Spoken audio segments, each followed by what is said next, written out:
where I come from, which is Serbia, it's super bad. I was just speaking with these guys yesterday that you saw from Belgrade that came in for the festival, yeah? The 3 guys. And I was not aware that it's still so bad that for 3 grams you will get courts and years and whatnot, prisons and so on, yeah? I've noticed the pattern where I have discovered that a lot of people are recommending Autoflowers as growing to beginners, because apparently it's an easy flower to grow and this is what you should do as a beginner. You should grow that because you just throw it in the whatever substrate and it grows and it flowers and it gives you everything, and that's amazing. And that's complete bullshit, man, because the autoflowers are so complex actually, and you need to have such knowledge of the plant itself before going into growing it. Yesterday, since I stream as well, a guy came from Serbia also, and he said that he got for 4.6 grams a year and then a couple of years of probation after that at home for having it outside to smoke. So are there any things in growing that you feel that people are really underestimating, or on the other side overestimating? I think yes, I think people are underestimating the equipment a lot. It matters. Especially with lights. You cannot just buy some cheap Chinese light from Temu and expect that you will grow great quality buds, because the spectrum of the lights will not be sufficient for them to develop anything decent in there. You will just mutate them with whatever rays are coming out of these ones, and that's it. Just invest in equipment and that's it. Like,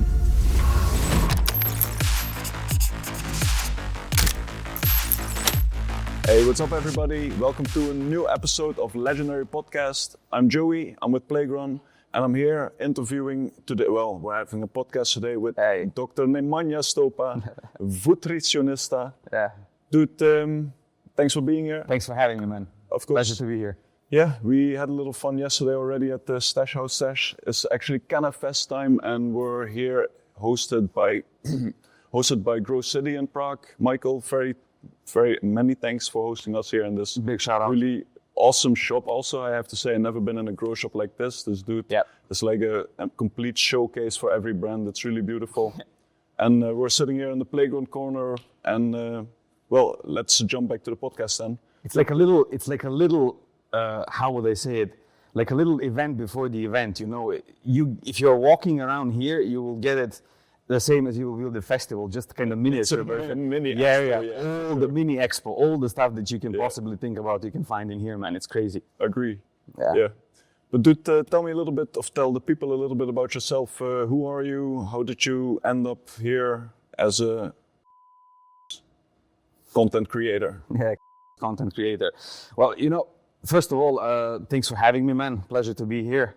Great night last night as well. Thanks for being a sponsor of that and organizing all of this as well, I guess, with the team or how it was working. Yeah. It was good. It's good that these things started happening in Czech Republic.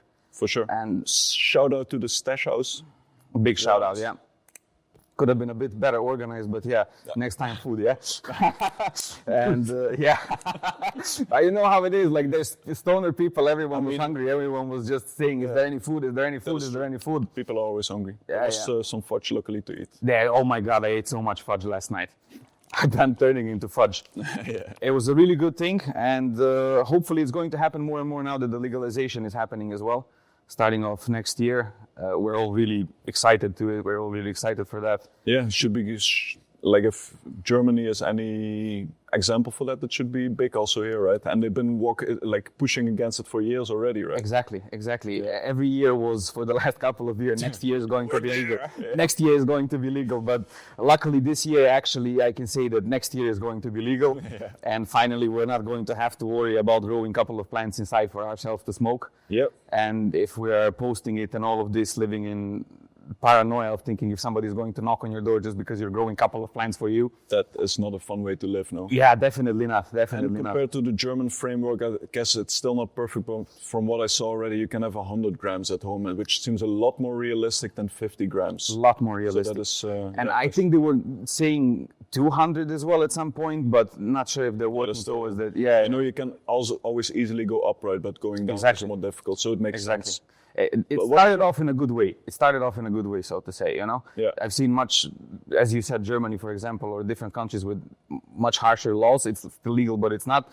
This is going to give you the option to grow at least 30 gram plant. I don't know. But Yeah, and we keep feeling very liberal in the Netherlands, but it's maybe a bit cheesy to say, but we're also not legal. For 40 years, we've been gedoogd, and In here is very similar.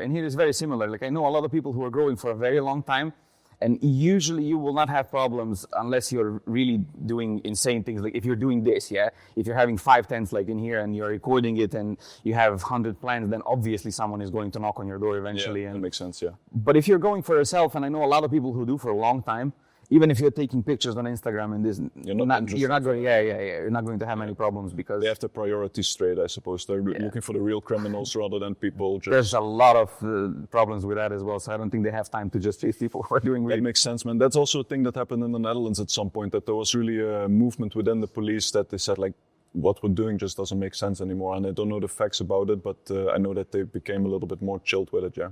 Back home, I was about to say, you asked me where I'm from, and we completely went off on the question. So where I come from, which is Serbia, it's super bad. I was just speaking with these guys yesterday that you saw from Belgrade that came in for the festival, the 3 guys. And I was not aware that it's still so bad that for 3 grams, you will get courts and years and whatnot, prisons and so on, Just holding 3 grams, Just having it at you. Dude, that's crazy. Yesterday, since I stream as well, a guy came from Serbia also, and he said that he got for 4.6 grams a year and then a couple of years of probation after that at home for having it outside to smoke. So talking with them, I still saw that it's bad, and I was talking and saying, like, when I was 12, it was really bad. But it's not just the law that you will go to prison, like they will beat you for it, They're beating... Yeah, you're just junkie scum, basically. Exactly. And I can say this as kids because when we were 16, 17, 18, 15, I don't suggest to people to start smoking then because you shouldn't be smoking until you're 20-something because your brain is still developing and so on. There's no need for you to smoke to say, can I curse, can I swear? Sure, okay. Otherwise we'll bleep it. I always have just to ask yourself. It. I just have to ask her because usually every now and again it can fly in.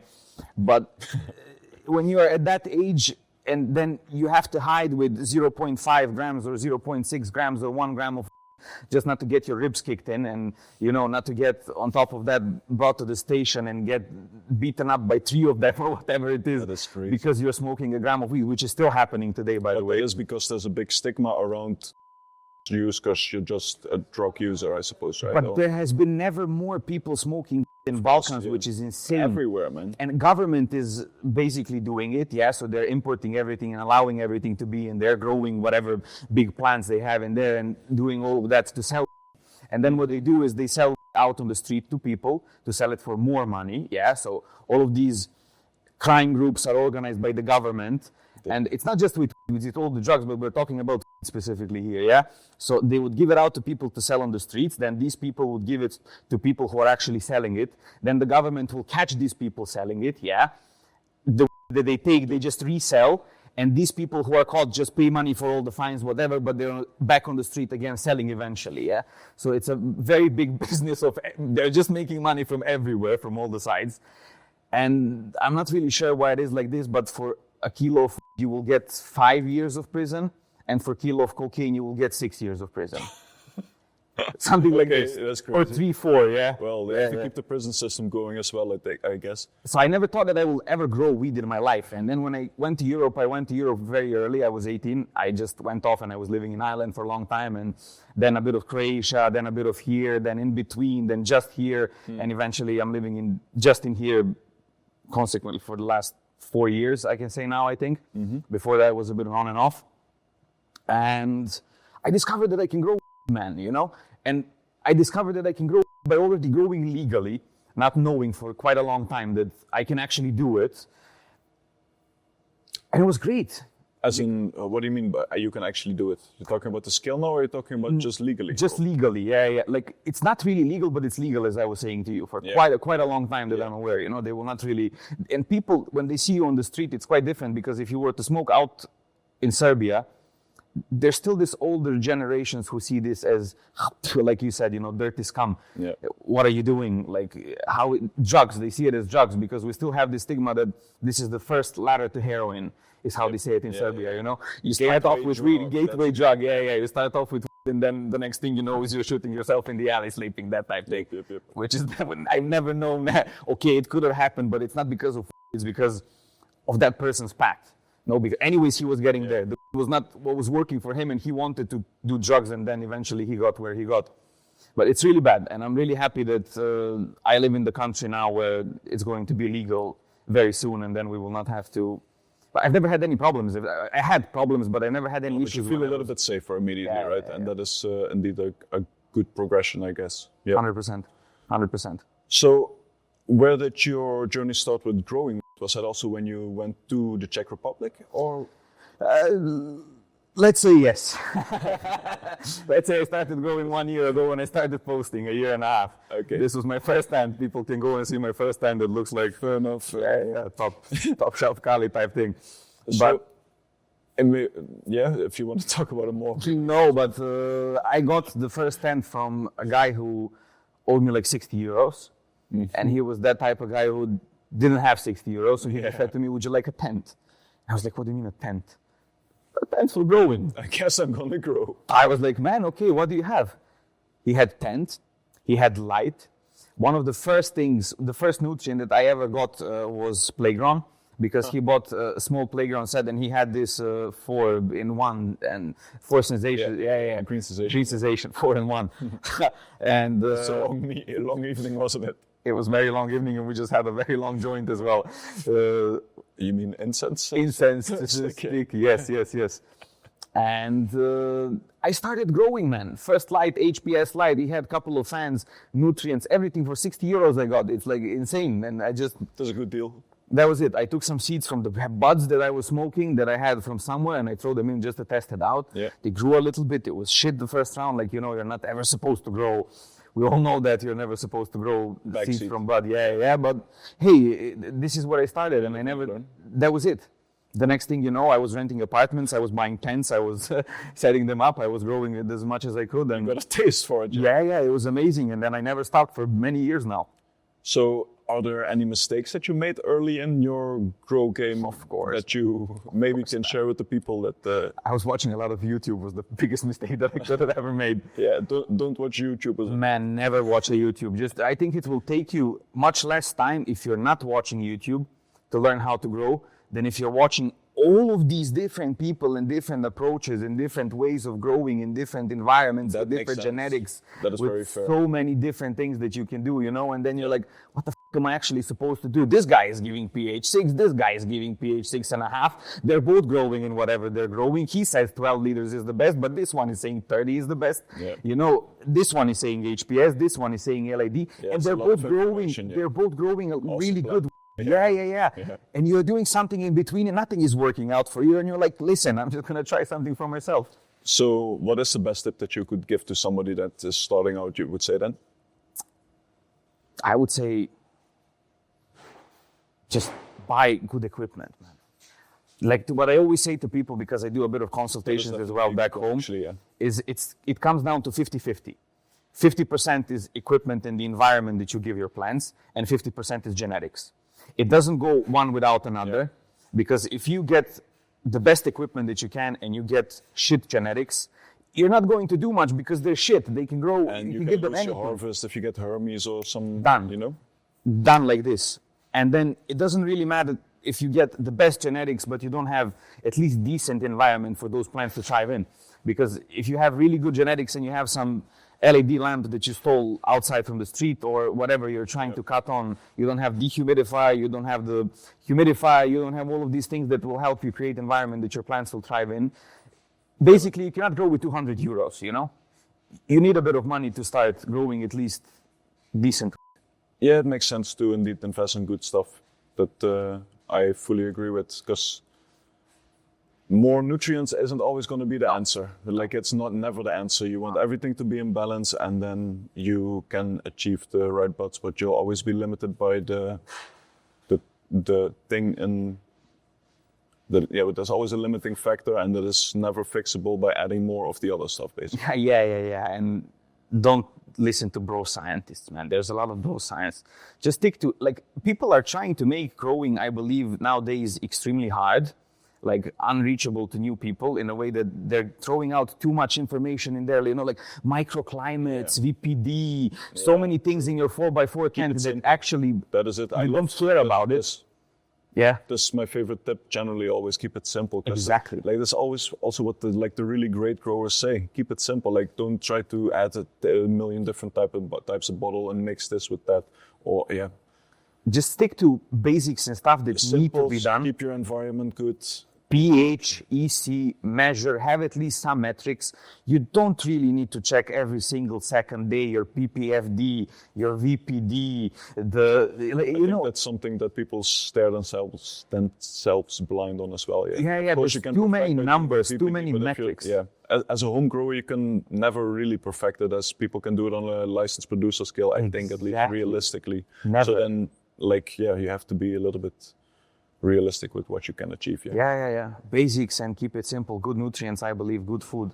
That's it. And I mean, I'm growing now with Plagron. Like I said, first time I was growing, but I didn't really get to it in a way. What did I do? I took a bottle, I poured whatever it was saying in there, I was giving, and that was it. I didn't really go into it. I didn't really go into it in a way that I was going to, oh my God, what this, what that. Bag seed then? Yeah. Okay, fair enough. And after that, I never grew with Plagron again.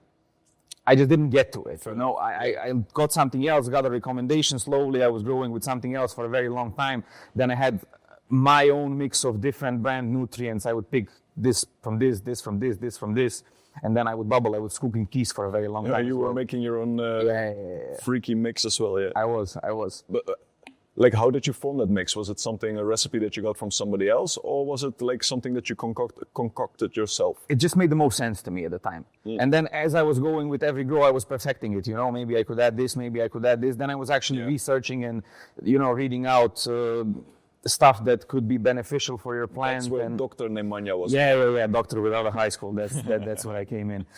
And it's interesting. I believe whenever you do something new when you're growing, and then you see that it created and brought you better results, automatically it's so rewarding that you're going to want to do something better next time, even if you can. Yeah. And this is if you really like it, if you really want to grow, and if you really do all of this for yourself because you enjoy it, I think everyone is going to be like this. It doesn't matter that one grow maybe molded and the other grow was super infested and you didn't know with what.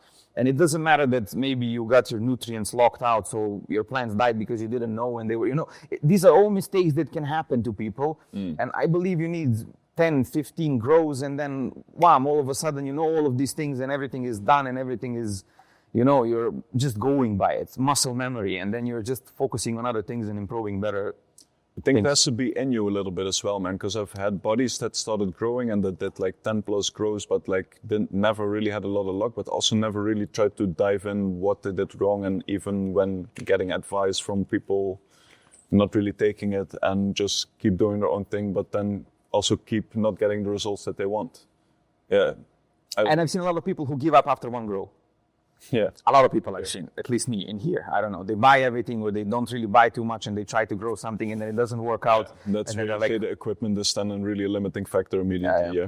Everything's screwed up and then they think, well, why do I put all this attention and this money in and I get nothing from return, Information. Fun out of it, Information. Yeah, you have to take a responsibility yourself a little bit also and try to dive in. You can't just lean on what one person says you or a little video or something, but if this is going to be a hobby for you that you're going to want to do something with, then invest a little time and really make the best out of it, right? 100%. Because you're doing it for yourself. So why not, if you already can and you know that somebody out there is growing something that is better or good, why just not try to do it yourself? Yeah. Why would you pay for overpriced whatever it is now, 12, 13, 14, 15 euros a gram that is being sold out everywhere in Europe now, more or less, when you can grow 10 times better than that at home and just have infinite amounts of it. But you're doing your first round at Plagron now. Tell me a little bit, is there anything that you notice when using Plagron compared to other things that you're liking? Massive plants. Yeah. Like you've seen, I'm doing now Plagron versus other nutrients. Mm-hmm. It's a cocoa grow, right? Yeah. You said. Yeah, let's not. I was also thinking so. So it's without other nutrients, and Plagron is so far, to me at least, to what I like and how I like plants. I like to grow very big plants. Yeah. To me, it doesn't make sense to get a tent and spend electricity, nutrients, your time, whatever it is, and then you end up with growing 12 plants that each will give you 12, 13, 15, 20 grams. Yeah. It just doesn't make sense to me. You either grow to fill out the whole thing. I understand laws and this and that and the other. So you want the maximum yield. Well, exactly. At least you want quality and yield to be balanced at least. Exactly. So what I've noticed with Plagron is insane stretch. Mm-hmm. And I'm doing also a documentary on that. I'm recording for YouTube for my channel, yeah. Oh, you're one of those YouTube guys that we shouldn't watch. Yeah, exactly. But I'm doing it only for Patreon right now because I don't still put that out on YouTube. It's only for guys who are supporting the channel and all of this for growers and so on and so forth, who are actually interested in that, Not yet open out to the public, working on that to have it open out to the public as well. But YouTube doesn't give you any monetization. It doesn't work like this, so... Yeah, and you're talking about the wrong subject, so the algorithm is also not exactly. It doesn't exist, completely shadow banned. Even if you type in, it will lead you to completely other things unless you go by the link and stuff like that. It will still ask you 18 plus, would you like to watch the video and stuff like that. So it's really bad. But yeah, man, it's crazy how they're stretching compared to the other ones. I would say the difference is like this in sizes of plants. And so I was growing same cut from the same mother. Exactly the same time watering with one nutrients and with Plagron. Plants like this, they stretch so much more. And there's also a lot more flower sites. I would say so as well, right? Yeah. Yeah, I'm very curious to see also when you harvest what that will look like, and quality-wise, but also yield-wise, indeed, yeah. Same. I will try to buy a carrier pigeon, send you some samples maybe, so that you can test them out for yourself. Cuckoo. Yeah, exactly. Yeah. Looking forward to it. Really simple as well. What I like with Plagron is that they're 1-to-1. There's no need to have a PhD in mathematics to calculate how much of nutrients you need to put on 10 liters of water because it's 6.7621 on one and all of these things, Yeah. It's very easy for people who are growing at home. If they're giving plants water by hand in 2-liter jugs, you can calculate 2 liters is 2. It's not on 10 liters this much and then this much by this much, but at least it's very easy, like user-friendly. And all of them are 1-to-1, other than, I believe, the big ones 4-to-1. Yeah. The in and out. basic nutrient of the A and B, your Terra Bloom, Terra Groden, and the other... Whoa, I'm up. The basic nutrients, the base nutrients, that's the word that I'm looking for. Basic is not the right one. Those indeed... go up and down to really push the EC, and then with your boosters you always at 1-to-1, which is very easy, and that's what it's built for. And you can actually play with some of the bottles a little bit. You can increase the dose a little bit, but we kept it at 1-to-1 just to keep the simplicity, and the people that want to go a step further, they are in contact with us and they get the feedback, what if they want to tweak it, what they can do. And if people have questions, they can also always send us a message to the service desk, and they get expert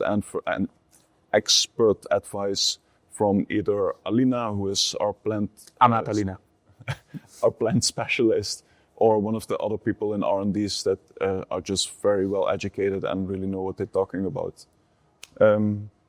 So yeah, I think simplicity for me is also a big thing with Plagron. That is just a huge advantage. And I wasn't like, for a long time I felt like living soil organics is the best way to get the best quality, and like with mineral stuff, flavors would always be less than that. But in the meantime, I've come to know a lot of Plagron growers, and I've been able to sample a lot of that stuff, and I'm really so surprised that from my own thing being fully organic now, wanting to explore more into mineral cocoa, mainly cocoa basically is where I'm going to go. Yes, you made the jump there as well, yeah. I was always growing cocoa for the last... Okay, you were on cocoa. For the last 3.5 months, not 3.5 years. Mm-hmm. Yeah. No, but yeah, for the last 3.5 years, I was growing for... On soil? It was mostly soil, Yeah, okay. But I never grew living. Like, I never grew living soil. And I never grew organic. Mm-hmm. I was always, from the start, from the day one, I was just mineral. I never even tested it out.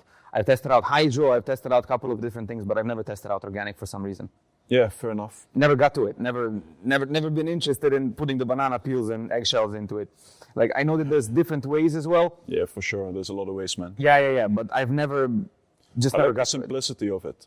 I think that is really awesome, because you basically, if you want to keep it at the basics, you just have to water, man. Yep. And if you build your system correctly, you can make like a big bed that you bottom water, and then you just have to water once a week, and your plants will thrive. Your yield will likely be a little bit less than what it could be if you're in like a fully mineral setup and pushing it with crop steering and stuff. But I think, it's. I feel now like my quality difference from what I saw with living soil and stuff, from what I compare now with the stuff that I see from mineral, is so minimal that, like, yeah, it's just both very good options, where I was more on the organic side before. But to continue on then, were there any surprises that you had when you started using the Plagron nutrients? I mean, it could be positive, negative, either way. It's just very stable. So I had example of just following what says on the bottle. And I would usually recommend to people to go like 70-80% of what it says on any bottle, because in my opinion, these written things on the bottles are for like ideal environments for the full grow sets, where you can, as we talked already, where you can on one click just go and set up so that it has exactly VPD, PPFD, the whole lot. This is where it actually matters, and where the microclimate can actually influence something, not in the 4 plant tents where one, you know what I mean? So, it's very stable, and the other ones had deficiencies. I was following one metrics, and I was following the other ones. I asked you how it is. I asked the other side how it is. I was following what I got from there. I was following what I got from you. And these ones never had a single deficiency. From the moment I transplanted the clones up until the end, I was just following exactly what it says on the model, in the charts as well. That was it. Yeah, I recognize that as well, man. I was always very careful following the recommended doses, but with Plagron I've learned also that it's really safe in like a proper environment to use it at the recommended doses without being scared that you're gonna overfeed or things like that. Yeah. That's cool. No deficiencies as well, like I didn't miss anything.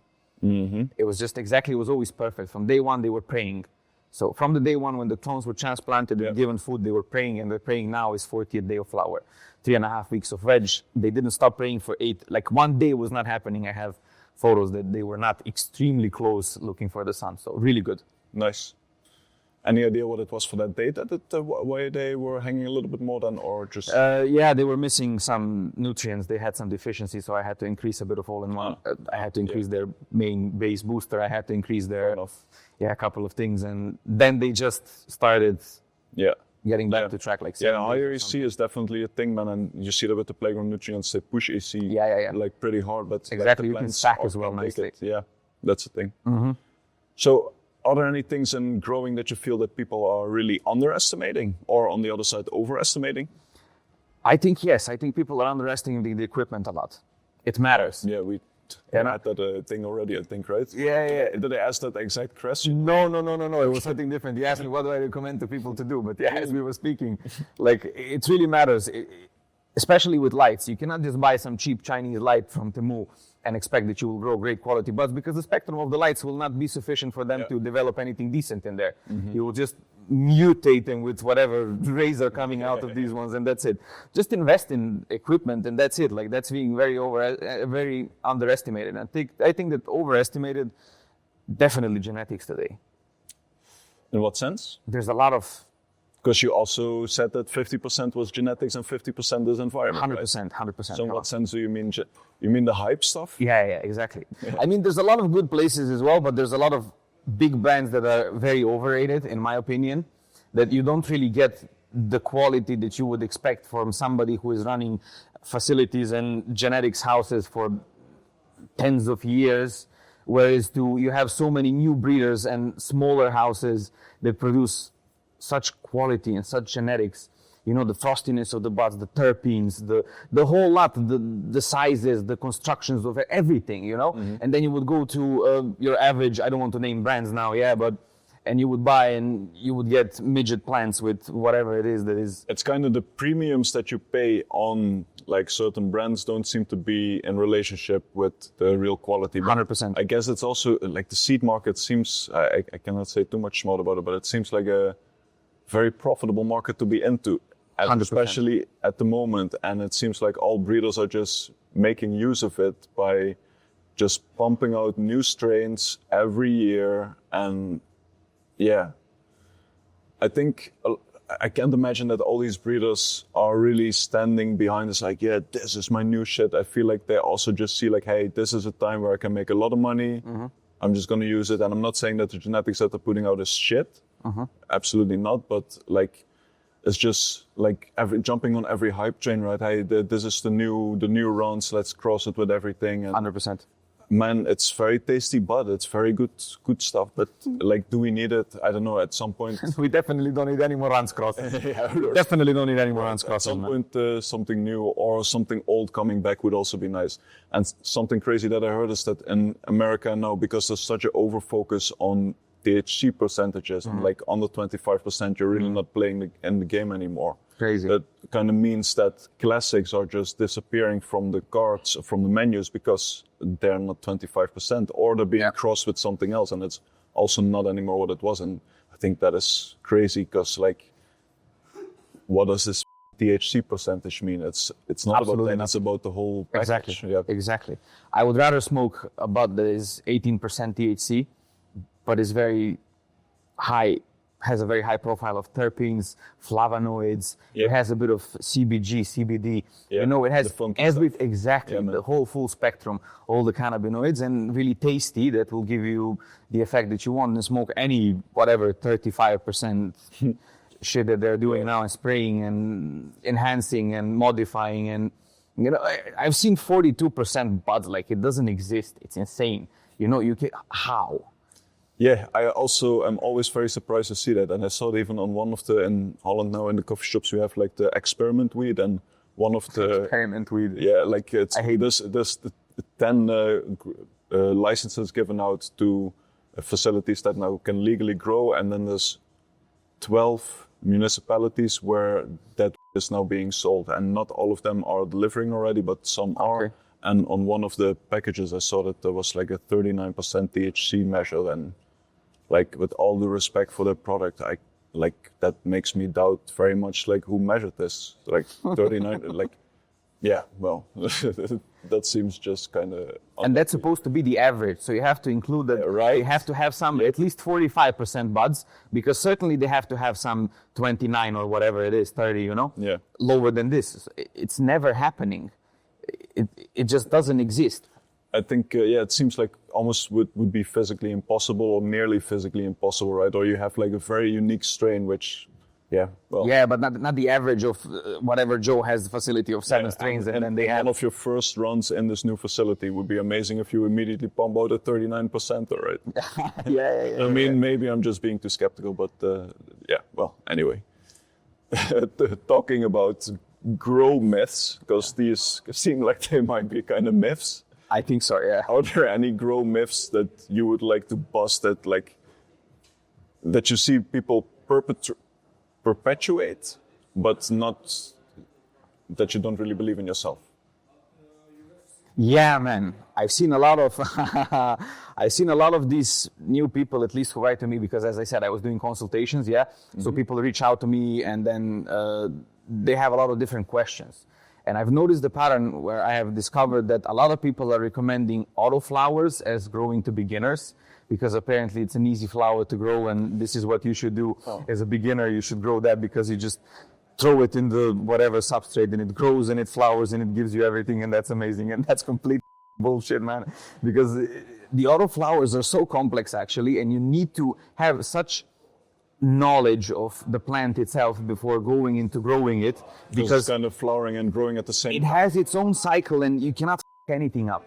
Whatever you up, it will reflect on the flower. If everything is not extremely perfect to the veg phase, and you know the genetics are not good yet enough so that you can know which of them can tolerate stress, which of them can tolerate small pots, which of them can, because there's so many factors that can involve and trigger early flowering that it's insane how people are recommending that. So to people who are starting growing, I would always say start photoperiodic, because you can always up and you can always fix. There's no you control when it's going to start flowering and when you're ready to push it into that next phase, rather than it just decides itself whenever it wants to decide itself, because you don't know yet. Once you have extremely good knowledge, I've seen people like, I don't know if you know Autopotamus. He's the guy from Canada. He grows on So there's a Canadian guy, he grows on 24/0 non-stop because of the climates in there, and he's growing 1 pound auto plants. So in auto pots, cocoa, whatever cycles or whatever, plant 450 grams, Autoflower. I believe they're called night owl seeds is where he gets them from. Vigorous plants. I think that is also a really highly rated autoflower producent, right? One of the few ones in the world that actually are doing it in a good way. And then the other things that you will get here around Europe, at least, is it's 50-50. It's bingo. You know, if you like bingo, it's great because you can get same 5-seed pack, and one will start flowering, then the other one will be huge, third one will be so huge that it will not give you any flowers, the fourth one, you know, it's very You know, in my mind, it was always indeed, autoflowers are easier, but like, what are we talking about? The easier thing is that you don't have to change your light from 18 to 12. It just didn't make sense to me. But what you're saying now, actually, it does seem more difficult also, because like it's a whole different cycle that the plant has. And then it, like one autoflower also has the different cycle than the other autoflower with, for the periodic plants, it's still like you have a clear veg and flower with, I don't think different autoflowers, it will blend more into each other, and like you have to find that little balance. Exactly. In there, Some you can top, some you cannot top. Some if you top will give you extremely good results. Some if you top will just start flowering and give you 7 grams of flower at the end. You know, I've tried throughout my growing existence, I've tried a couple of them, and I was never really impressed. And then in the end, it's not really worth it, the quality of the bud. Because the bud quality as well will never be as good as it for photoperiodic plants. I don't believe it's going to be anywhere close to ever, because it has that wild ruderalis in it, which is the gene that is completely retarded. And the hempiness. Exactly, that's like extra chromosome type thing. And then that's it. It doesn't make sense. So if you're new, if you're a beginner, just grow photoperiodic plants, because you f up, you fix, you f up again, you fix again. And then you do what you want to do. I see what you mean. I'm more into team photo for sure as well. I never run autoflowers, and I don't think I would. I don't really see Never tried it? real reason. No, I don't really see a reason for it, to be honest. Also, like, I feel like, it's, with all due respect, but I just also feel like the flavor for me 100% could never be there. And like the only easiness, like it would make sense for me actually for outdoor run, but like I haven't been in the situation where that would be accessible for me, so that never happened. But indoor, I wouldn't sacrifice space. Exactly, and energy and nutrients and all of this for just definitely not worth it. Yeah, and more like the time and the space in the tent that I have available. I would much rather grow something that I'm really confident about. And then the other thing is, you cannot, if you like the genetics, you cannot even keep it. There's no taking a cut or anything. It's just like buy another seed and hope that you find the same thing. And you will never find the same thing. It's like, I mean, find the same thing with photos as well, you know, find the same thing with, and find 2 phenos from the same. They are alike, but not the same. Exactly, so. True that. Dude, one thing that let's jump a little bit, like you are a content creator in a space where content creators are constantly being banned, and I don't know if you've dealt with that. Just not really, right? I did. They switched off my Instagram like 20 times so far. And every time somehow, yet I'm not going to jinx it, I was able to just click the button, click the button and say complain, appeal, whatever. And then within the 12 hours when I go to sleep, usually it happens, and then I wake up tomorrow morning and around 8, 9, 10 in the morning, it's already back. So, but literally, I believe the number is like 18 to 20 times I've had it. A lot of people just come in and they report whatever, you know, for guns, for violence, for whatever it is, and then they flag my posts, and then after that, another one, and then I know. I already have been used to it. I already know how my Instagram acts when I'm going to get switched off.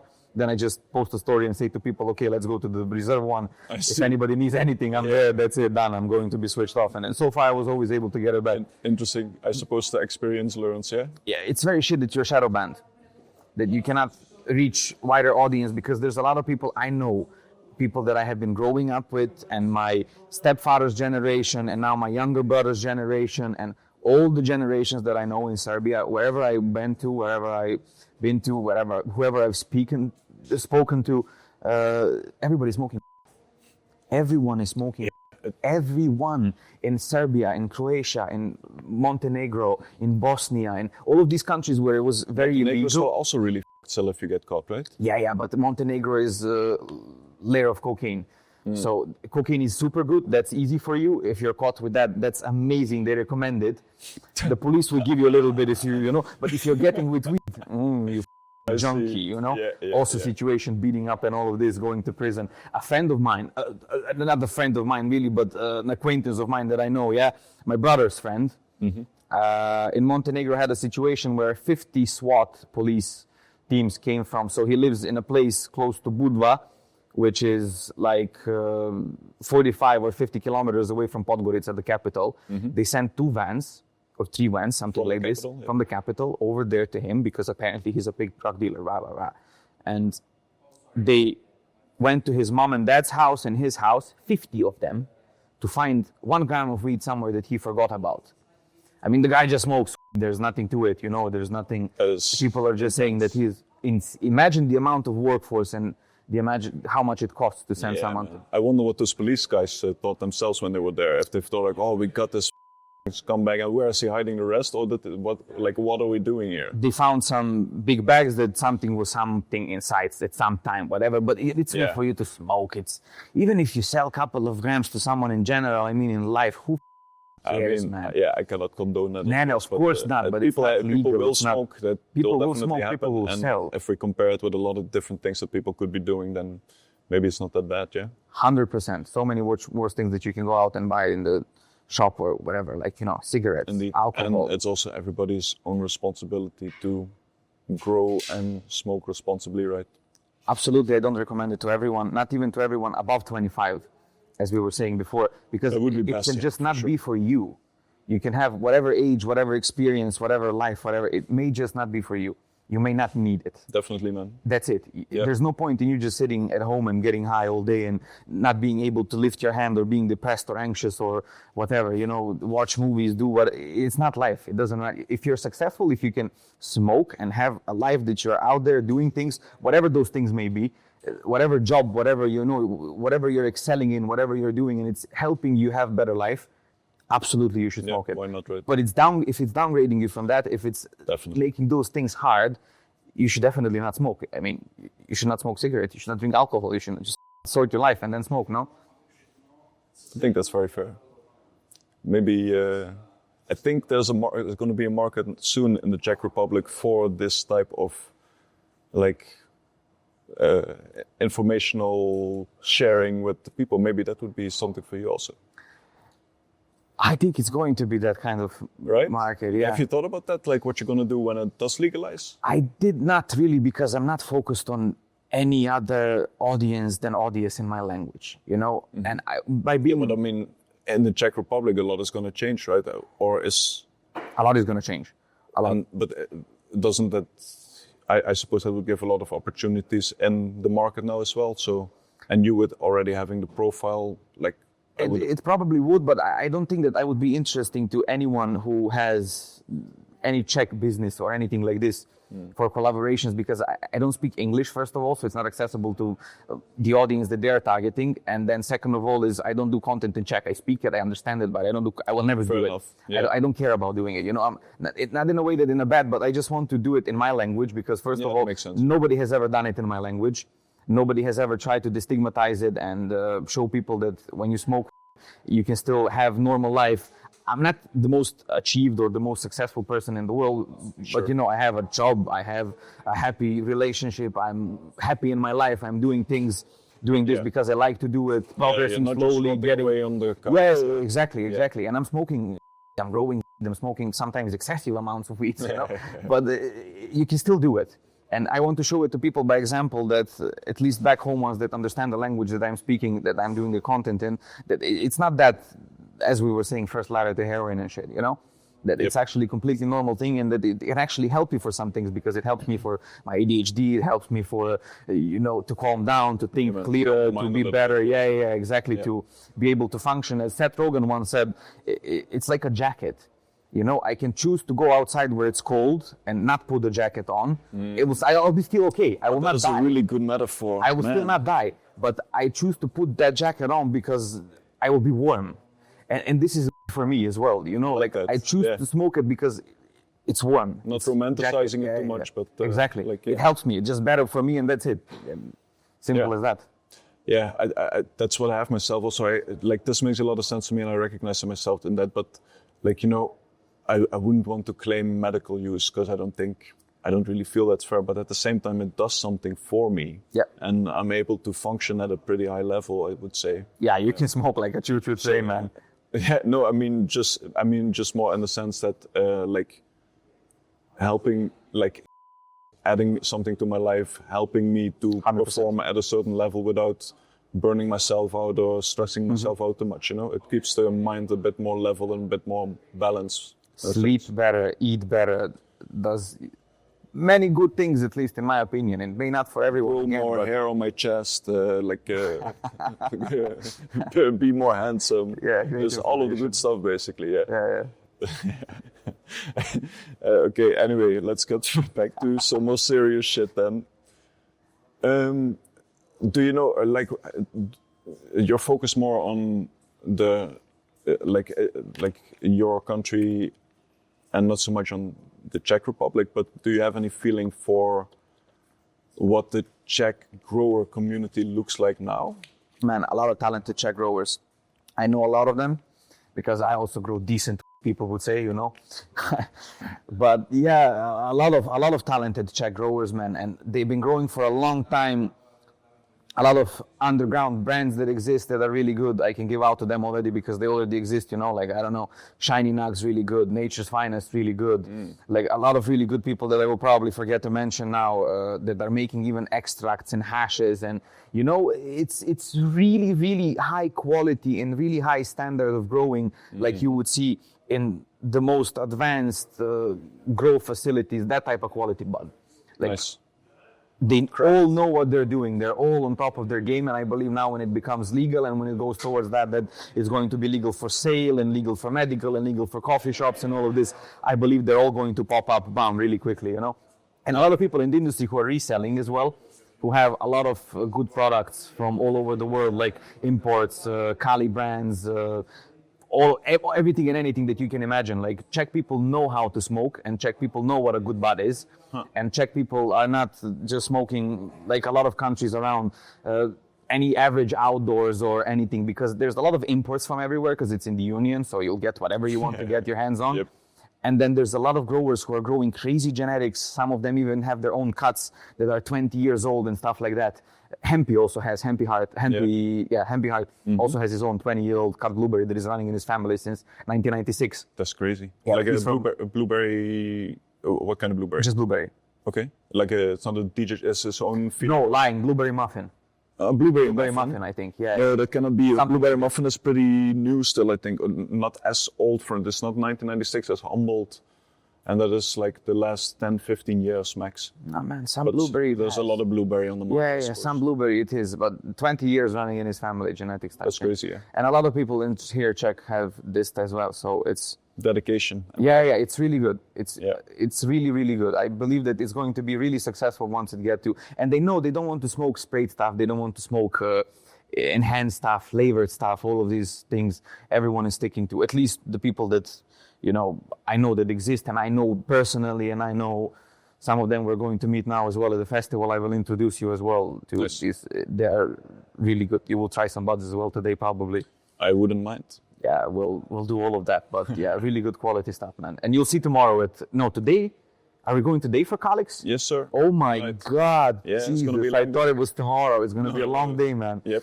And yeah, so you will see in Calix as well, you will see how many talented growers that will bring their heads and that will be in the competition and how it all looks like. And I'm sure that we will get some samples as well there to smoke or whatever it is. I'm sure we will, yeah. I actually have a couple people that I know that also entered in there. One of them is the Plagron grower that already grew like 111 cups in the last year and a half or something with his group. And like a lot of that is Plagron grown, most of it is. Nice. Yeah, that's cool. Really nice. Yeah, it's going to be a fun one. It's actually, guys, the Calix Cup, the 4th edition this year. Shout out. Yeah. It's basically the cup going on in the Czech Republic now for the last 4 years. And Plagron is happy to be sponsoring it this year as well. So we'll be there tonight, and hopefully we'll be able to win a cup also with Plagron, but we'll see what happens. Maybe we can wrap up with a little quick fire round. Absolutely, man. So I'm gonna have a little peep here. Do you have a favorite grow tool? Dehumidifier. Ooh. Yeah, it runs a little bit. I suppose on please tell me a little. It's a quick fire, but then later we'll get into it a little bit deeper. I should have thought about this better, but it doesn't matter. Doesn't matter. So your least favorite grow task? What's the least favorite thing to do in the grow room and in the tent? In generally trimming. I absolutely hate it. I would rather. That is not very controversial. I would rather be in the middle of the desert with no water to drink, with a bullet in my leg, and have to take it out with a butter knife, than having to defoliate in 21st day of flowering and having to trim at the end. Those are the two things that I. Yeah, makes sense. I would do anything than that. It's not a fun job indeed. Yeah. Okay, quick fire. So let's go. Keep reminding himself that it's quick fire. One product that you always keep around your grow. pH minus. pH minus, that makes sense. Yeah. Okay. If you could grow anywhere in the world, would it be somewhere else than you're growing now? Maybe your home country, or where would it be? I would love to be able to grow in Serbia, yes, and I hope that soon people in Serbia will be able to grow as well, because there's a lot of brothers who love to smoke and smoke good and want to have good quality, not all the shit that they're growing and importing and spraying and doing God knows what to it. So yeah, I hope it's not going to be that bad.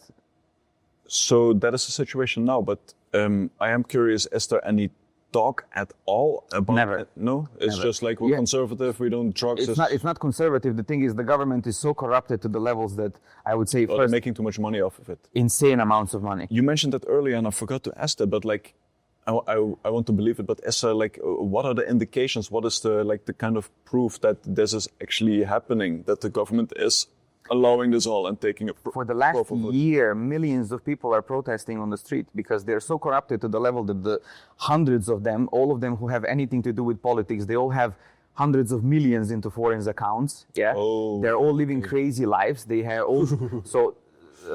I have to say shout out to the students and to everyone in Serbia who is protesting, because and it's happening for a year and they're not doing anything. They're just sending their own people to beat the people who are protesting, to create incidents, to to be able to escalate exactly and go further. Yeah. But it's so bad. Like, they have killed so many people throughout, because they own everything. Yeah, all the mafia, everything that is being organized is organized by them. Anything that is happening because of them, and people are fed up with it. And imagine country of 5.5, 6 million people now. Million people are out protesting in the street, in all towns, in all country, and everywhere they are out on the street blocking. That's been going on for a whole year. Damn.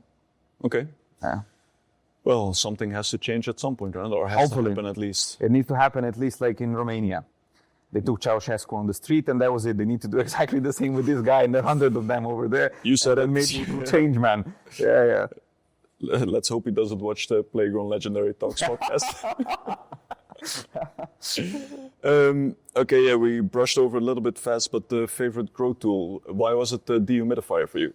It just saves my life all the times. Because humidity in Czech Republic is really on and off. It can be, one day it can be 50 and the other day can be 75.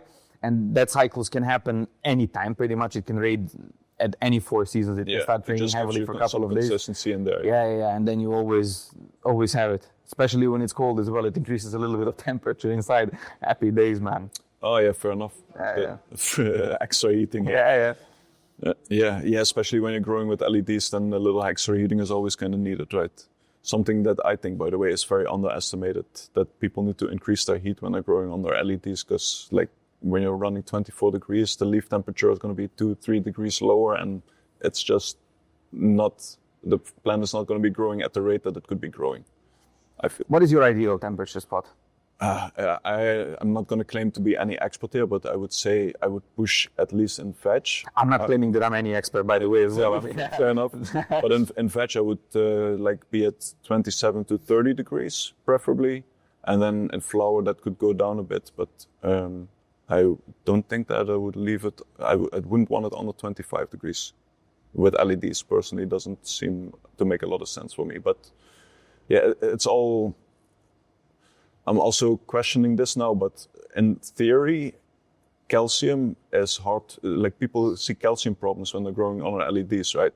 And in theory, that is because but there's a lower leaf temperature because of the HPS. It just puts out a lot of heat in the thing, and lower actually went into this in another podcast as well already. But anyway, because of the lower leaf temperatures, the plant has more difficulty taking up the calcium in particular because it's a very heavy molecule, and like just increasing your leaf temperatures would already mitigate that problem to a large extent, and that is kind of the thing that that's why I think you should push your temperature a little bit higher at the veg at least. Mm-hmm.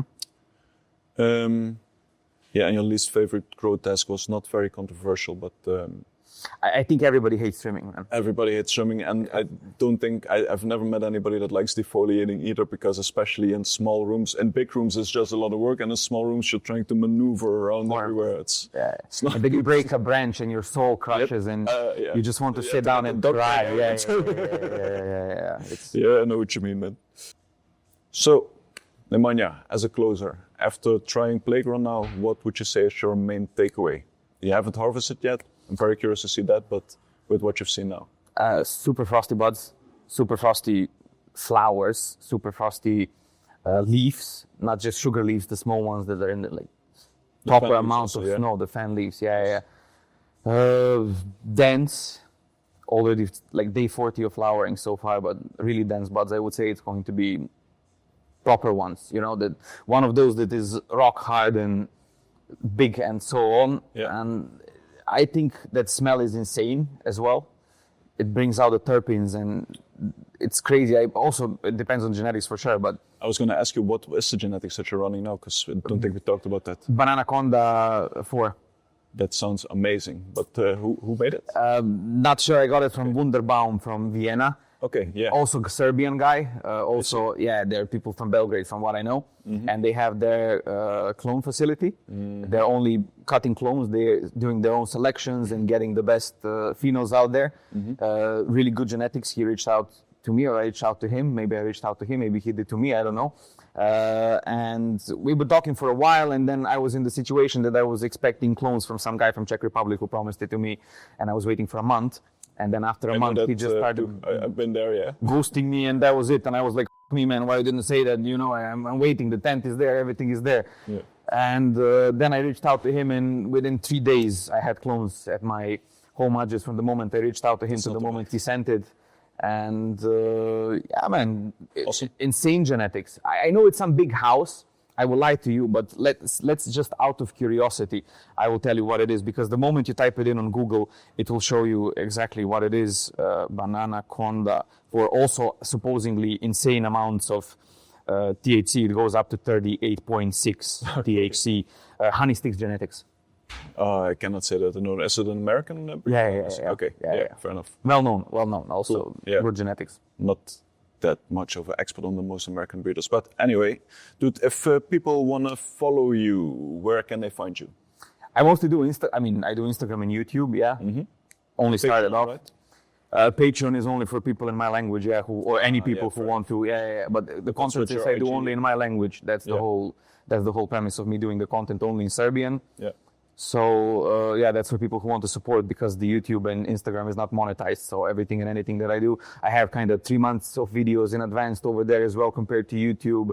I see. Some growing equipment, discount prices, only growing videos are going in there. Mm-hmm. Some podcasts will go only there because not all the people want to, get them out on YouTube and so on. But on YouTube, everything is going a video every week on Sunday at 4:20. I forgot, man.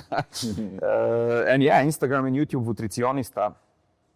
For all the people who might be watching this in Serbian, thank you. For all the people who are watching this in general, thank you. To Plagron, thank you. Thank you, dude. Nice it was nutrients, nice. Fun having this podcast. Thank you very much. Thank you. And thanks everybody for watching another episode of Legendary Talks, and we'll see you on the next one. Cheers. Legendary Talks without a legend in this podcast. I think it felt like a legendary talk to me. It doesn't need to be a legend. Yeah, that's true. A legendary talk. That's true.